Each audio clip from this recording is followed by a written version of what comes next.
Sarah had always envisioned her wedding day as a scene lifted from a fairy tale. The cascading white dress, the tearful vows, the joyous celebration with loved ones, every detail meticulously planned in her mind.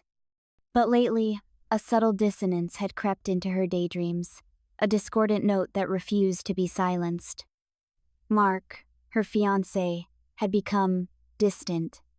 His once eager responses to wedding plans were now replaced with vague affirmations and averted gazes. She attributed it to pre-wedding jitters, the pressure of impending commitment. Yet, a nagging unease persisted, a whisper in the back of her mind that she desperately tried to ignore.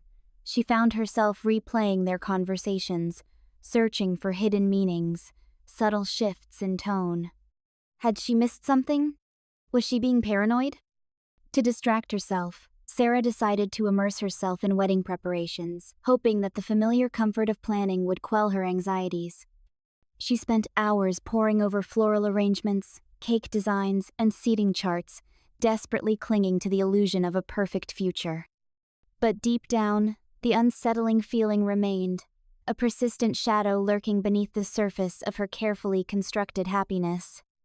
The voicemail arrived like a rogue wave, crashing against the carefully constructed facade of Sarah's happiness.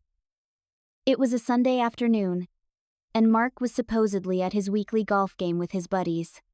Sarah, catching up on laundry, noticed his phone buzzing on the kitchen counter. Curiosity, a dangerous seed, took root. It wasn't like her to snoop, but the recent shift in Mark's behavior gnawed at her. She picked up the phone, intending only to silence the notification, but her finger slipped, accidentally opening the voicemail app. There it was, a new message from an unknown number. Hesitantly, she pressed play. "Hey, handsome," a woman's voice purred, laced with a playful intimacy that sent a chill down Sarah's spine. "Just wanted to thank you again for last night. It was amazing. Call me when you get a chance. Miss you already." The message ended with a soft giggle, a sound that felt like a physical blow to Sarah's chest. The world seemed to tilt on its axis. The color drained from her face, leaving her pale and breathless. The playful intimacy in the stranger's voice confirmed her worst fears. Mark was cheating. The house felt suffocating. Sarah needed to escape. To breathe air that wasn't thick with betrayal. Despite the turmoil raging within her, she forced herself to act normal, to not betray the volcano simmering beneath her calm exterior. She decided on a trip to the mall. It was a Sunday. The mall would be bustling, a sea of anonymous faces where she could momentarily disappear. The mall was their place. She and Mark had spent countless hours there, window shopping, grabbing lunch, catching a movie. It was a repository of shared memories, now tainted with the bitter taste of deception. She told herself it was just a shopping trip, a chance to buy that new dress she'd been eyeing. But deep down, a part of her, a desperate, reckless part, hoped to find some clue, some evidence to either confirm or deny her worst fears. As she drove, her hands gripped the steering wheel so tightly that her knuckles turned white. She replayed the voicemail in her mind, dissecting every word, every inflection. "Miss you already." The casual intimacy of the phrase burned like acid. She tried to convince herself it was a misunderstanding, a wrong number, anything to alleviate the crushing weight of reality. But the woman's voice, so confident and alluring, haunted her. The fluorescent lights of the mall hummed, a monotonous drone that amplified Sarah's anxiety. She wandered aimlessly, browsing racks of clothes without truly seeing them. The scent of pretzels and popcorn hung heavy in the air, a nauseating reminder of happier times. She found herself drawn to King Crab Express, a casual seafood restaurant they both loved. They had celebrated countless milestones there, sharing messy, buttery feasts. As she approached, her breath hitched. There he was, Mark, standing in line, laughing. And next to him, the woman from the voicemail. Sarah recognized her instantly.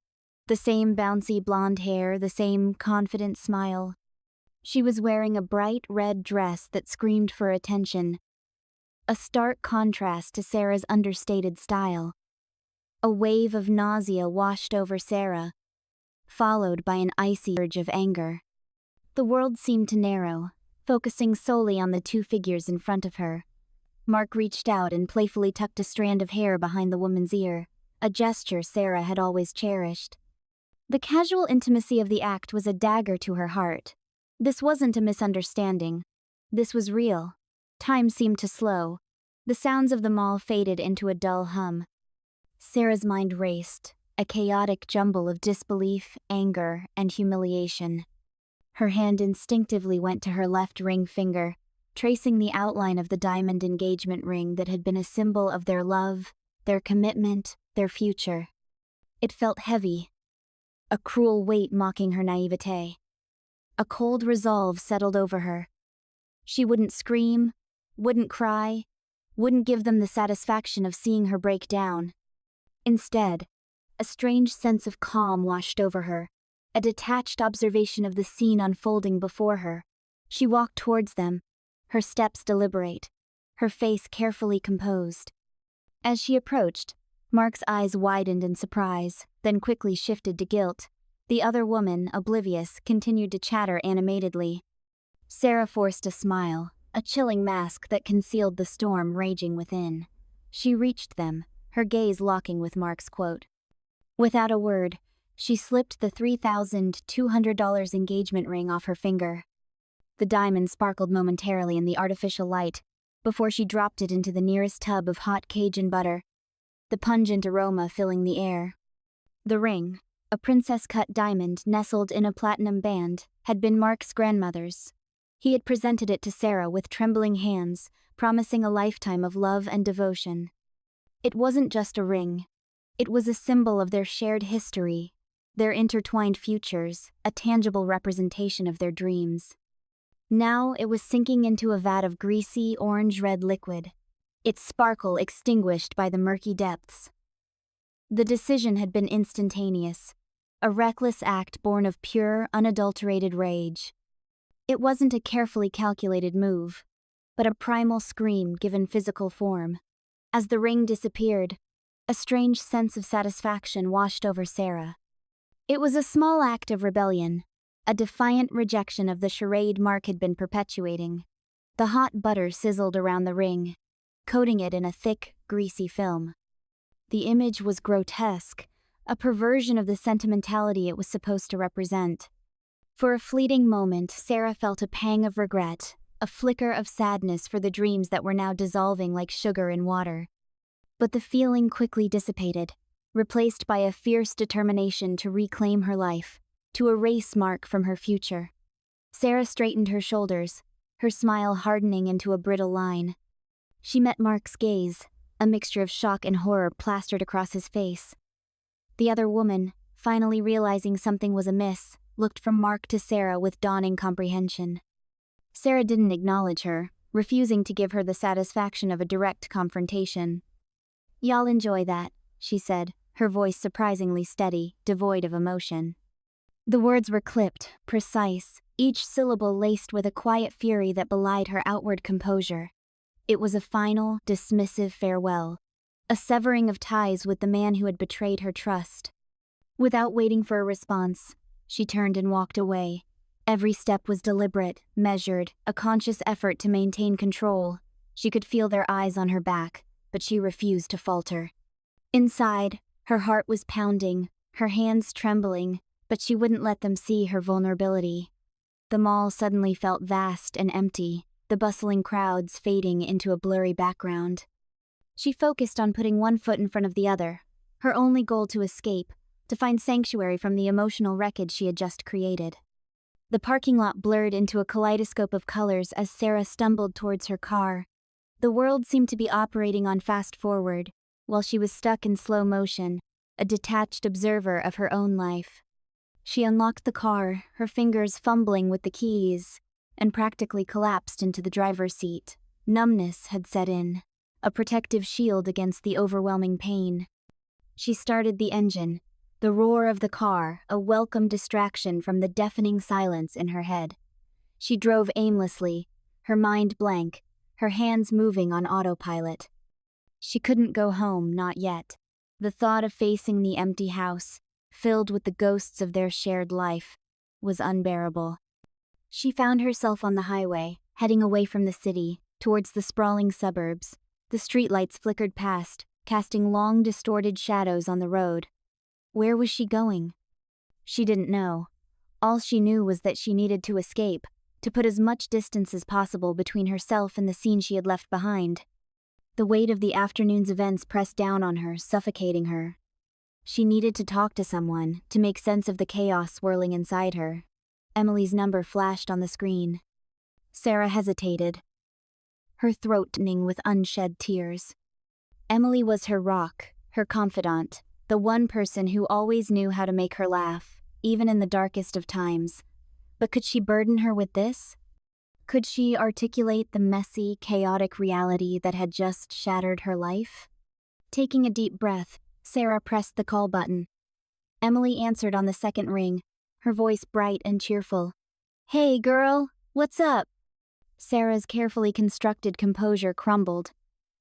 The dam broke, and the words poured out in a torrent of raw emotion. "Emily, it's Mark. He's cheating on me." There was a stunned silence on the other end of the line. Then, Emily's voice, usually so bubbly, turned cold and hard. "What? What are you talking about?" Sarah recounted the events of the day, the voicemail, the mall, the King Crab Express, the ring. As she spoke, the numbness began to dissipate, replaced by a searing pain that ripped through her chest. By the time she finished, she was sobbing uncontrollably, the sound echoing in the confines of the car. Emily's anger was palpable even through the phone. "That son of a bitch! I knew there was something off about him. Sarah, I'm so sorry, I'm coming over right now." Sarah didn't answer Mark's calls. They came relentlessly, a barrage of missed calls and voicemails that she refused to acknowledge. Emily had arrived at her apartment like a force of nature, armed with ice cream, wine, and a fierce determination to protect her friend. Under Emily's watchful eye, Sarah finally showered and changed, the grime of the day washing away the last vestiges of her carefully constructed facade. Later that night, a text message finally broke through her defenses. "Sarah, please, just let me explain." Against Emily's vehement objections, Sarah agreed to a meeting. She needed to hear it from him, to understand the how and why of his betrayal. They met at a neutral location, a quiet coffee shop on the outskirts of town. Mark looked haggard, his eyes red-rimmed, his usual confident demeanor replaced with a nervous fidgeting. His initial explanation was a pathetic attempt at minimizing his actions. "It was a mistake," he stammered. "A moment of weakness. It didn't mean anything." He tried to paint himself as a victim, overwhelmed by the pressure of the wedding, the expectations, the fear of commitment. But Sarah wasn't buying it. As she pressed him, the truth slowly emerged, a tangled web of lies and half-truths. The mistake had been going on for months. The other woman, Chloe, was someone from his office, someone he claimed to have connected with. The reasons were vague, a litany of cliches about feeling unappreciated, misunderstood, and stifled. Long after Mark left, his hollow excuses echoing in her mind, Sarah found herself staring at her left hand, at the bare finger where they had once resided. The absence was palpable, a physical reminder of what she had lost, or rather, what had been stolen from her. It wasn't just the monetary value of the ring, although $3,200 was a significant sum. It was what the ring represented: promises whispered in the dark, dreams of a shared future, a lifetime commitment sealed with a kiss. It was the symbol of their love story, now reduced to a greasy, discarded object at the bottom of a seafood boil. She had thrown away more than just jewelry. She had thrown away the carefully constructed illusion of their perfect relationship, the belief in their unwavering bond, the hope for a happy ever after. She had thrown away a piece of her heart, a part of herself that she had willingly entrusted to another person. The realization hit her with the force of a physical blow. The ring was gone, irretrievable, just like the future she had envisioned with Mark. And with it went her innocence, her trust, her unwavering belief in the power of love. The pain was a raw, gaping wound, a constant reminder of the betrayal she had suffered. The following weeks were a blur of emotions, a relentless roller coaster of grief, anger, and self-doubt. One moment, Sarah would be consumed by a white-hot rage, fantasizing about revenge, replaying the scene at King Crab Express in her mind, each time adding a new, more elaborate act of retribution.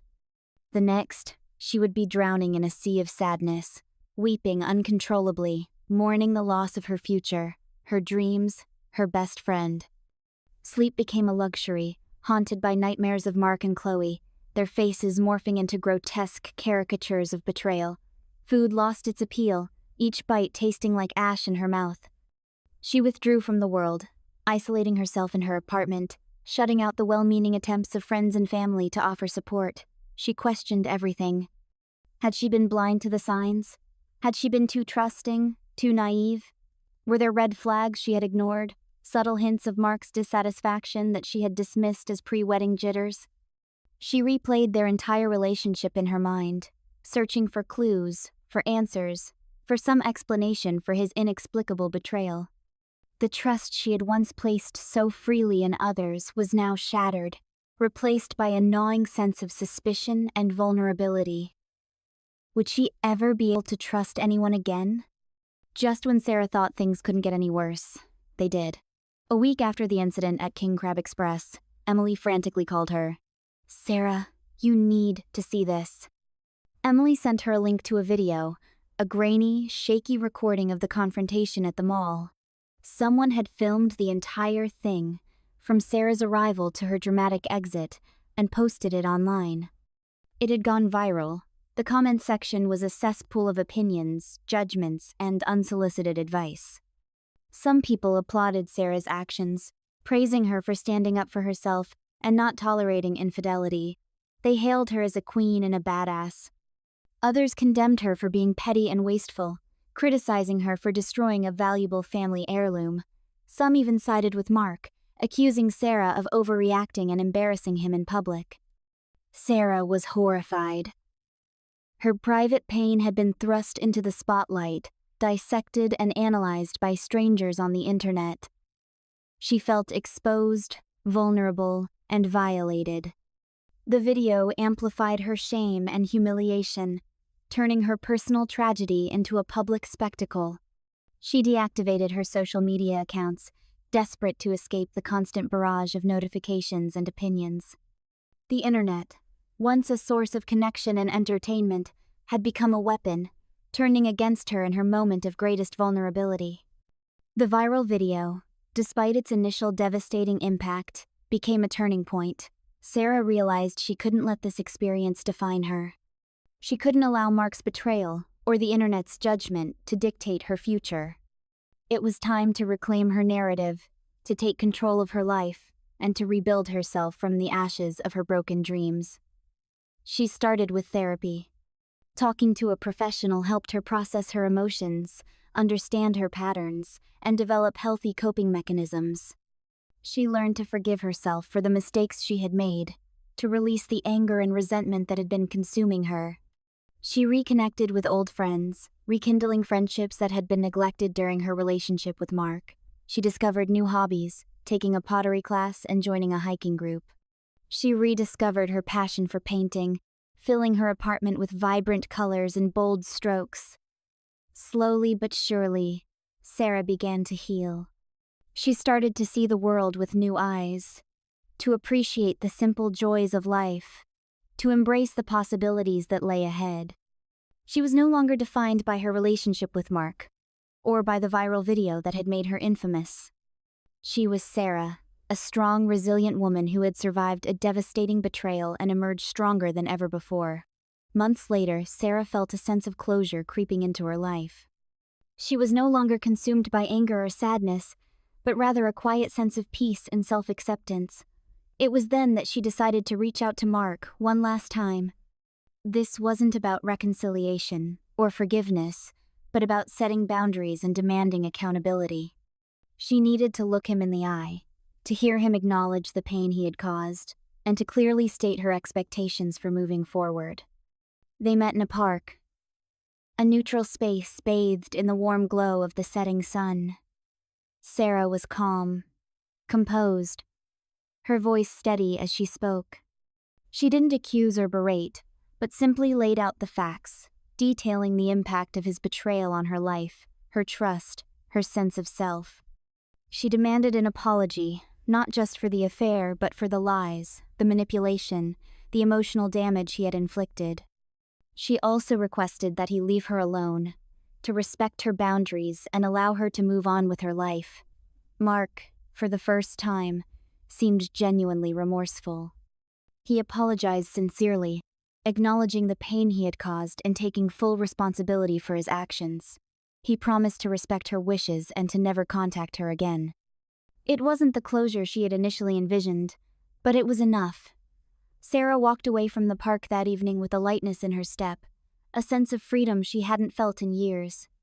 The final confrontation with Mark had been a necessary step in her journey towards healing, a closing of one chapter and the opening of another. She realized that she was stronger and more resilient than she had ever imagined. She had survived a devastating betrayal, weathered the storm of public judgment, and emerged on the other side, scarred but not broken. She had learned valuable lessons about herself, about trust, about the importance of setting boundaries. The future was uncertain, but for the first time in a long time, Sarah felt a sense of hope. She didn't know what lay ahead, but she was open to the possibilities. Perhaps there would be a new relationship, a love that was built on honesty, respect, and mutual understanding. Or perhaps her future lay in pursuing her passions, in making a difference in the world, in finding fulfillment in her own accomplishments. As she looked up at the star-filled sky, Sarah smiled. She had thrown the ring in the seafood boil, but she had salvaged something far more valuable: her self-worth, her independence, and her unwavering belief in her own strength. She was ready to embrace the future, whatever it may hold.